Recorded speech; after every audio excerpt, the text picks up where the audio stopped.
syndromes d'Ehlers-Danlos sont des maladies héréditaires du tissu conjonctif dues à des anomalies de synthèse de protéines telles que les molécules de collagène. La classification de 2017 répertorie 13 types de SED, avec des caractéristiques et une sévérité clinique différentes. La problématique principale est l'hyperlaxité articulaire, celle-ci pouvant être à l'origine de luxations ou de douleurs. Un diagnostic médical est donc essentiel pour un accompagnement optimal en rééducation.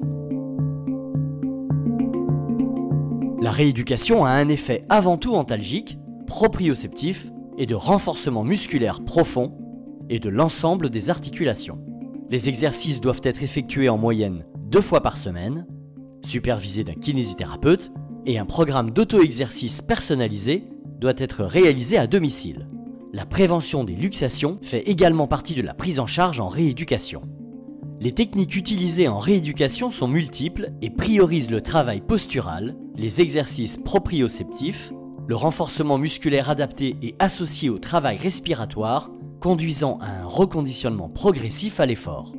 La kinésithérapie antalgique doit être employée comme l'électrothérapie, le massage et la physiothérapie. En contrepartie, il faut éviter le travail excentrique en course externe et en chaîne ouverte, ainsi que les mouvements rapides et les exercices qui peuvent exacerber la douleur. Voici un exemple d'exercice et ses variantes pour le travail de stabilisation articulaire et renforcement musculaire profond, global, avec le kinésithérapeute. Pour cet exercice, le patient doit avoir au préalable une bonne posture dans le sens de l'autograndissement.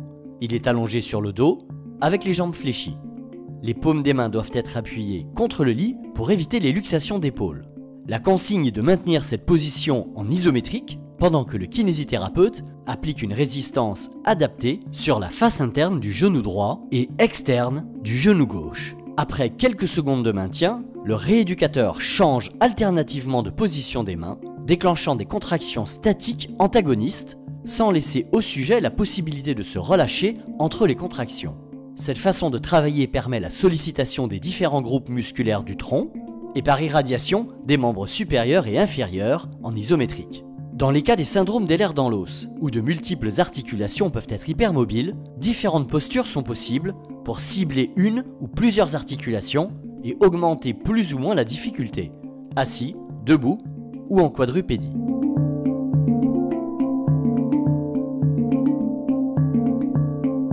La réalisation des séances en balnéothérapie a 2 objectifs.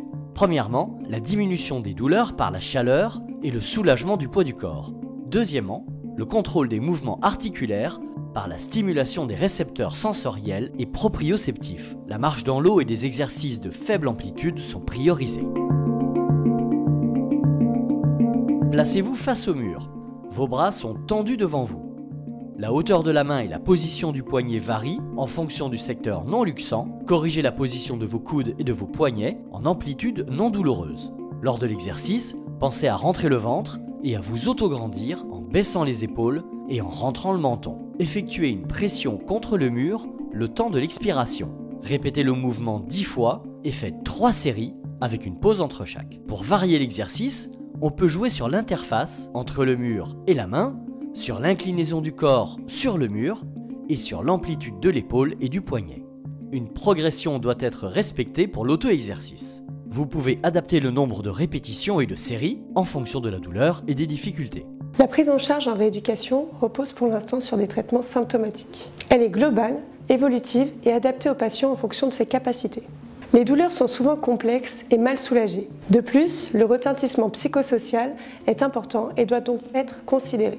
Les objectifs principaux sont la diminution de la douleur, la stabilisation des articulations par un travail essentiellement postural et isométrique, le travail de la mécanique respiratoire ainsi que la prévention des luxations.